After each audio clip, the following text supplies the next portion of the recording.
Hey guys, this is a 2021 Hunter Original 52-inch ceiling fan with the black motor finish with reversible cherry and walnut blades.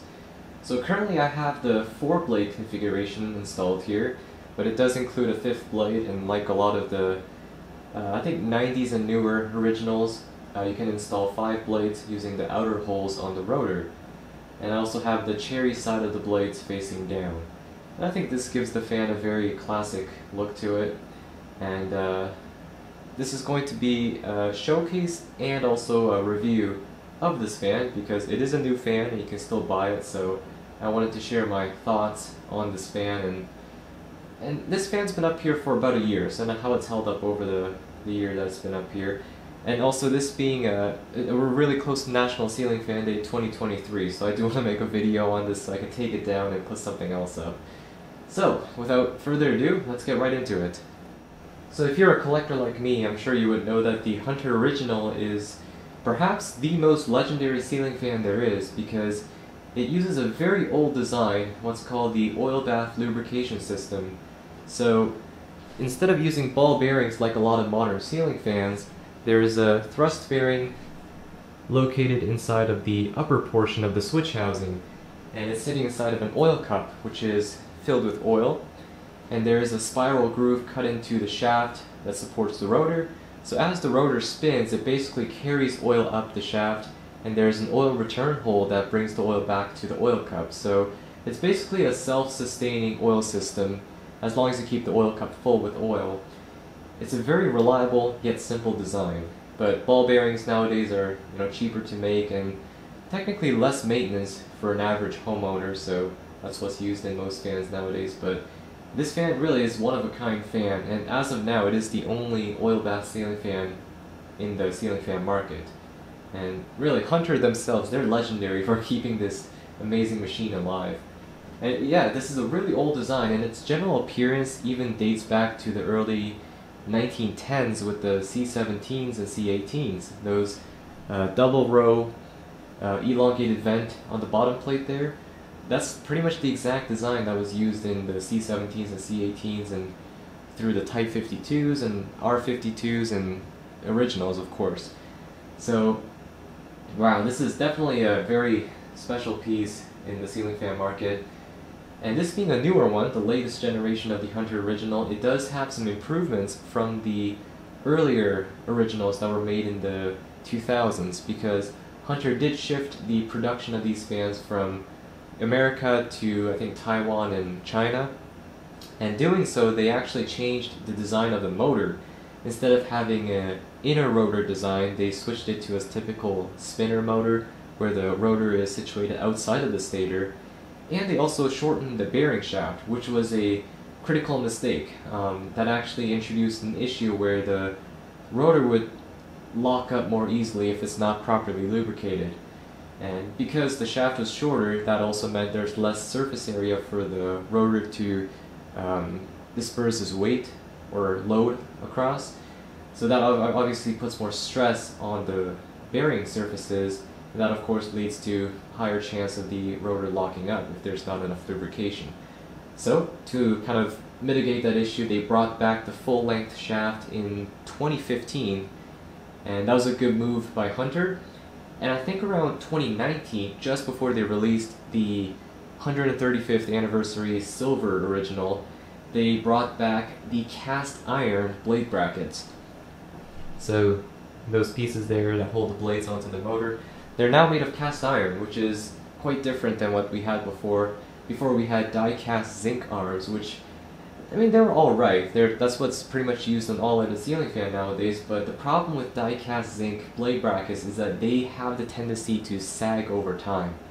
So a lot of times you see originals and really any ceiling fan that have drooping blades, but a lot of times it's not the blades themselves that are drooping, it's the arms that have kind of sagged down. And the cast iron brackets will not do that because they are extremely rigid and they will snap before they bend.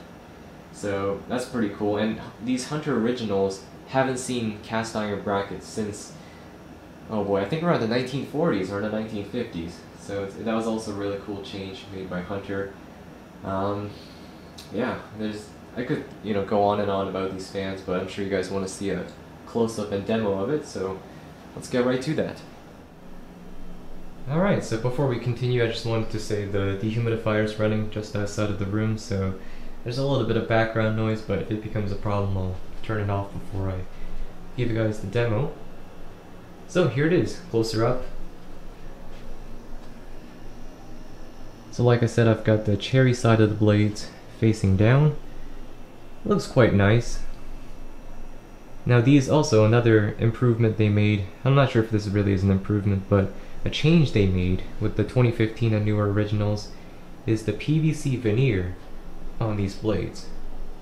So prior to this, they used a real wood veneer on the blades, but in an effort to make these a little bit more resistant to moisture, they switched to PVC. And while they don't look quite as realistic as real wood veneer, that's alright. They did a good job with the printing and it's convincing enough. Actually, one problem though is that sometimes you might buy these and you might get an identical veneer on the blades, so that might look kind of fake, but thankfully with this one all of the veneers on the blades were different, so I didn't have a problem with that. Alright, let me get up on the chair so I can give you guys a closer up. By the way, this basement has a 8.5-foot ceiling, so it's a little bit higher than usual. Alright, move this blade out of the way.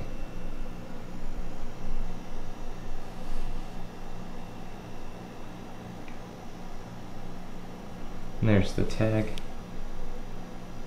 Hunter, building the best for 100 years. And actually this tag design has been around since the 1980s, so even this is Hunter's been keeping this alive. With the silver original, they switched the design to more of a modern, or not really modern, but more of an industrial tag design, but on the other colors they kept it the same since the 1980s. There's the famous double row elongated vent motor, bottom plate, the cast iron blade brackets, the switch housing, and also I'm really glad that Hunter kept their older logo on the switch cap. There's the pull chain. Now this fob is not original, I put my own there, and it kind of matches the blades. There's the canopy. Alright, I think I'm going to need to grab my ladder to show you guys the view from above the motor. Alright, here's a closer up view of the motor. Stator's in the middle with the rotor outside. Versus with the American originals, we saw the rotor sitting on the outside with the rotor in the middle, more like a portable fan. So really with these fans, this outer portion of the motor is just for decoration. Really, they could shorten the housing down to about here in diameter and it would impact the motor there. There's the tag. Let's get up to the very top.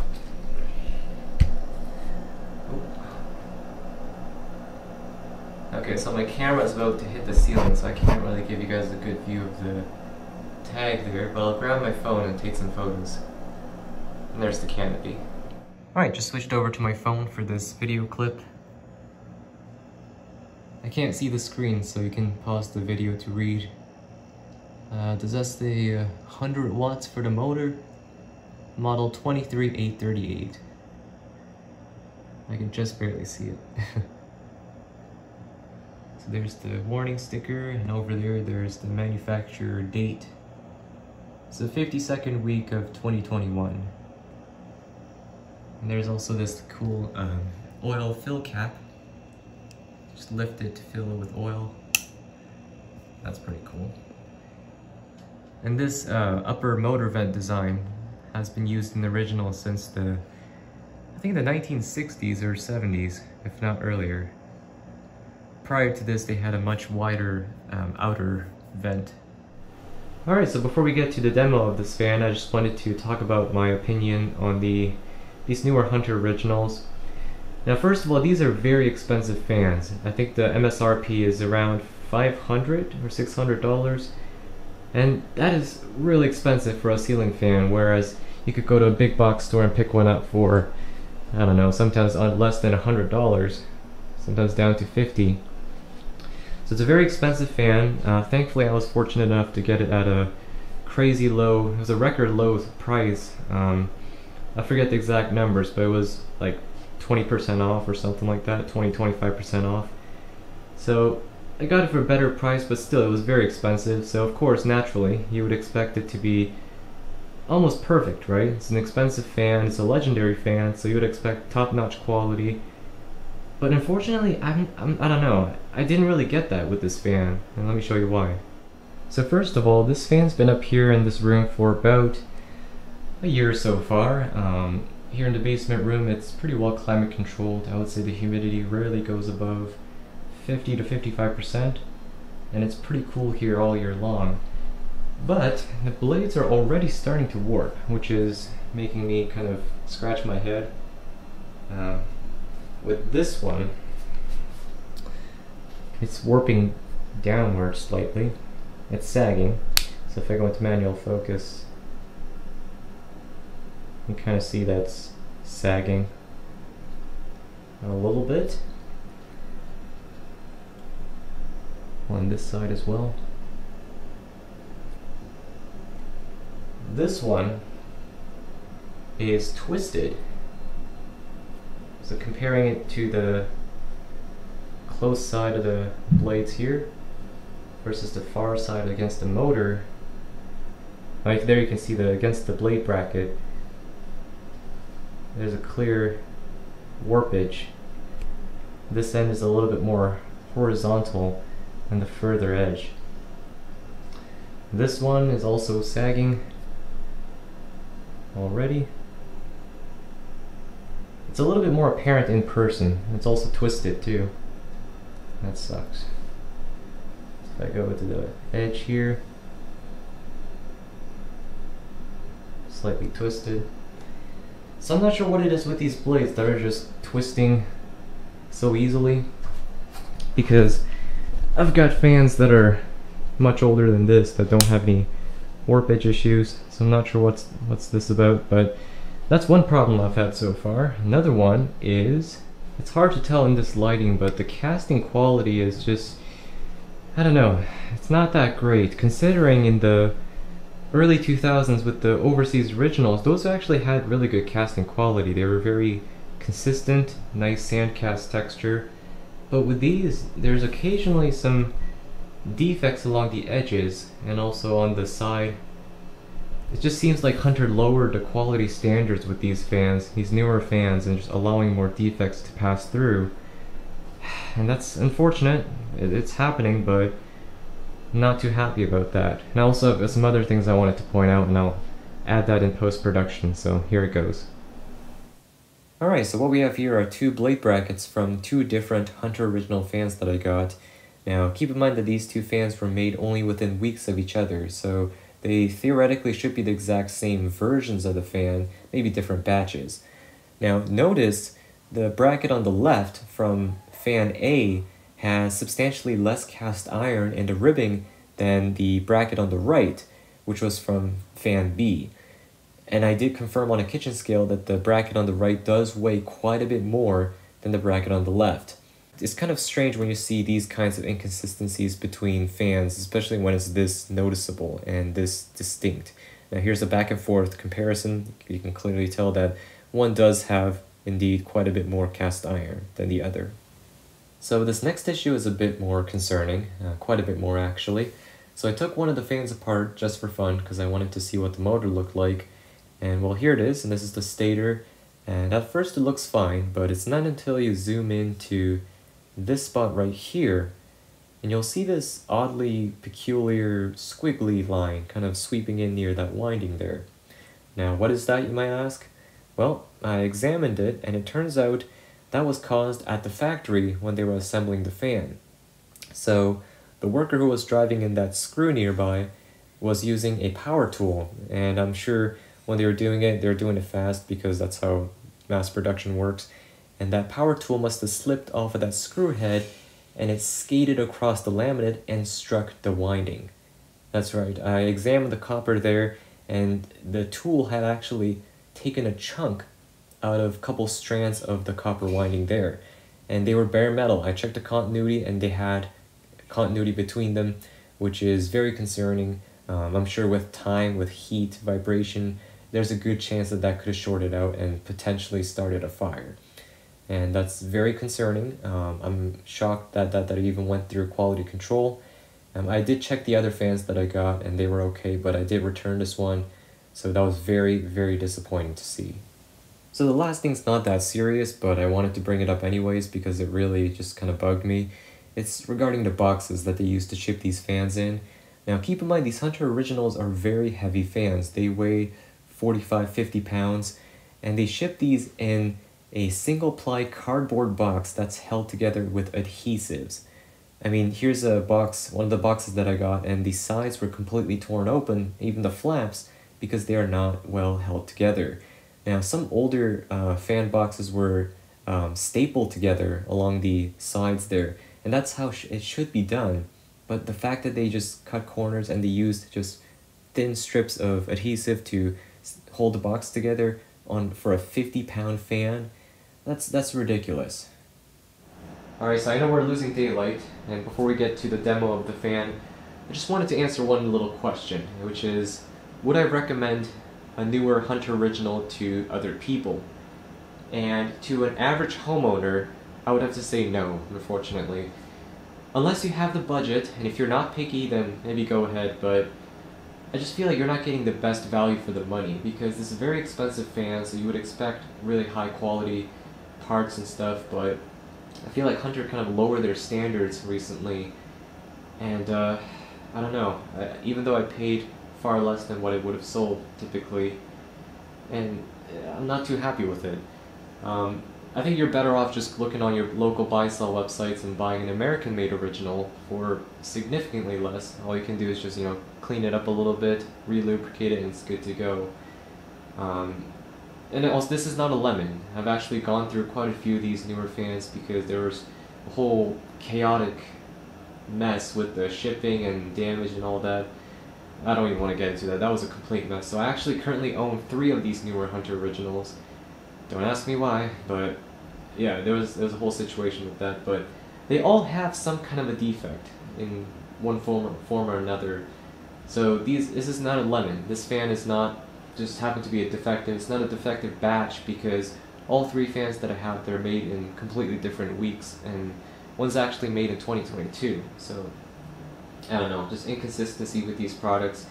And for the money, I feel like it's not the best value anymore. The older, quality-wise, I think the older originals, even the earlier overseas fans, were better than the newer ones. But obviously the newer ones do offer some feature improvements, such as the cast iron brackets, slightly higher airflow, which is good, and still performs very well. Performance-wise, the Hunter Original is still, I wouldn't say a king, but it's very impressive for a traditional style ceiling fan. It's a very powerful motor, 15-degree blade pitch. So in that department, it's great, but just quality-wise and for the value, I don't know, I wouldn't say it's the best. So if you're a collector, obviously, by all means, if you want one, then go ahead, but just if you're an average homeowner looking to buy a Hunter Original, I would say go for it if you can afford it, and then if you're not too picky with having some defects on the casting and blades drooping and stuff like that. So overall, good fan. It was great. It's still good, but not as great as it used to be. So that is the newer Hunter Originals. Without further ado, let's get into the demo. So I've got a Westinghouse wall controller here, 4 speeds. I guess I'll use the factory speeds for the sake of the video, so I'll turn it up to high first. The pull chain on the fan is set to high, so here it is.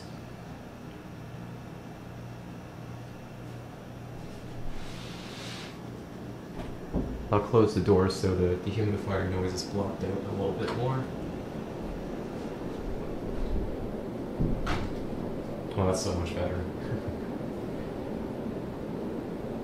So performance-wise, this fan is very impressive. It moves a ton of air.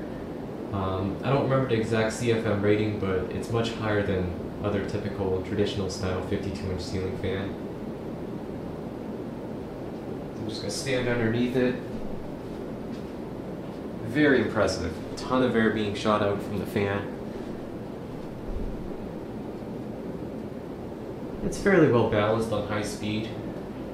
Funny thing is, when I first installed it, it had a little bit more of a wobble on high speed, but it seems like maybe the blades warping on their own actually self-solved the wobbling issue on high speed.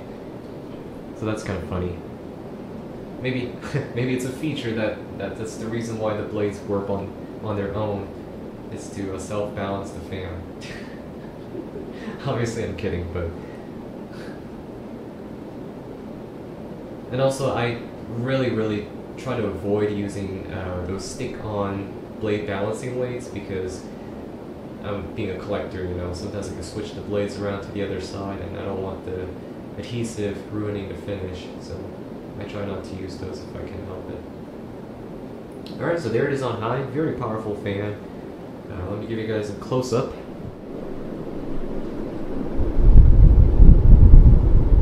It's moving so much air, even the fob is dancing. That's not from the wobble, it's actually just the wind just swinging that thing around. Get up on the chair here.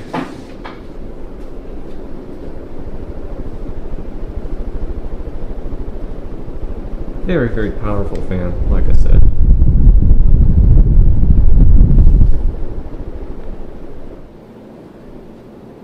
And I'll turn it down to medium, the factory medium with the fan. The wall control that I've got here, the Westinghouse one, actually offers a better speed range, because it's not only is it a 4-speed fan, but the low speed is actually more of an aesthetic low rather than a functional faster low. So I like to use that more than the pull chain. I usually keep it on high on the fan and use the wall control. But for the sake of the video, I'll just use the factory capacitor speeds on the fan. So there it is on medium. It's a little bit tamer.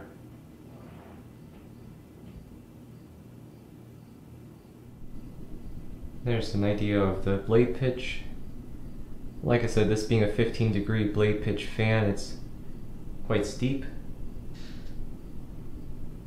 And that's comparing it to the typical 11 to 13 degrees on most other ceiling fans. Surprisingly, the warped blades don't really seem to impact the alignment.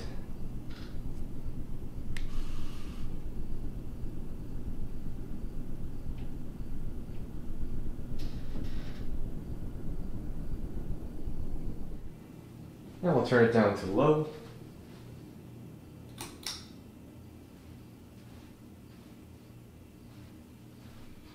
And right before we end the video, I'll show you guys what the low speed looks like with the speed controller, because it's quite nice. Oh, there's a wobble.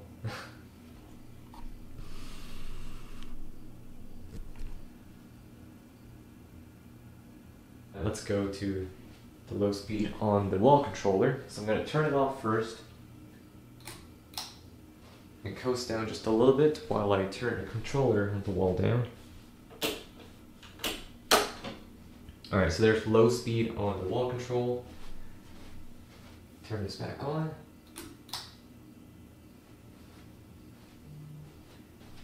And I think this is right about the low speed that the wall controller offers.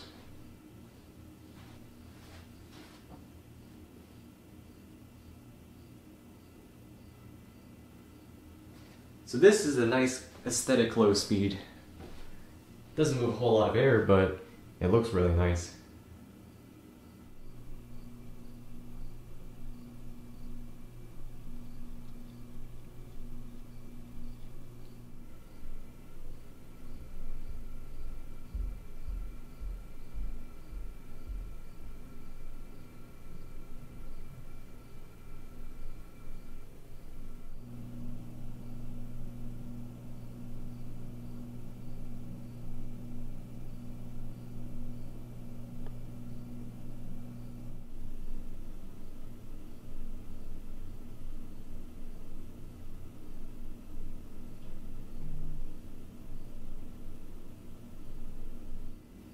Alright, then we'll cut the power. And just coast down from low.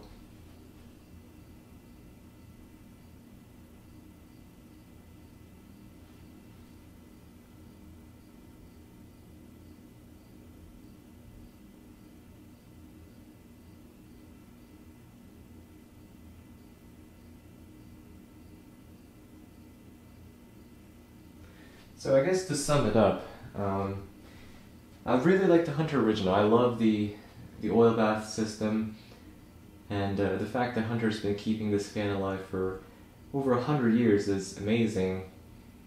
But I just wish the quality hadn't gone down a little bit with these newer ones.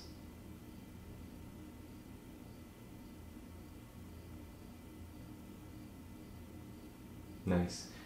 So while these newer fans may have an advantage over the American ones in terms of efficiency, because the motor on these fans are a lot more efficient. The American ones, some of them drew up to around 2.5 amps. The antiques drew around 1.9, but there was a version with the capacitor in the 80s that drew around 1.1 amps. And also there was a 2 amp one that was used in the, I think, the late 90s originals. So compared to those, these newer ones are more efficient. They perform just as well, but quality-wise, I still have to say the older fans were definitely a lot better. Of course, you could argue and say the 70s originals had some major casting problems with the motor housing, and that's true, but that's not really a quality control problem. That was just like a kind of a dumb move that Hunter made to process the castings. They must have used like an angle grinder or a tool like that to grind the castings down. So that wasn't really a quality problem. It was more of a flawed manufacturing process. But what I'm describing here, I think it's more of a flawed design and quality control, really. So with that being said, great fan overall. I would recommend it if you're not picky and if you have the budget, but I don't know, otherwise it's really hard to say that this is a good fan to buy brand new. I would still personally prefer... Also, that was a huge debate when these newer originals were coming out. A lot of collectors were pretty divided. Some people were saying, no, the American ones are much better, these newer ones are junk, do not buy them. Whereas other people were saying, no, these newer ones are still good, they're still originals, just newer design, they're made overseas, but they're still great fans. And after owning this fan, where do I stand? I would have to say I'm kind of in the middle, but kind of leaning towards the American-made originals being slightly better. Not saying that these newer fans are awful, but I think the American ones in general were built better. You know, it makes sense. Older stuff were generally made to last and with higher quality standards. But like I said, these newer fans are still great. I'm glad Hunter still produces these. But Hunter, if you're watching this video, please do not keep bringing the quality down, because if it goes any further than this, I feel like I don't know, just the legendary qualities of these fans is going to be kind of tarnished by the poor quality, manufacturing quality.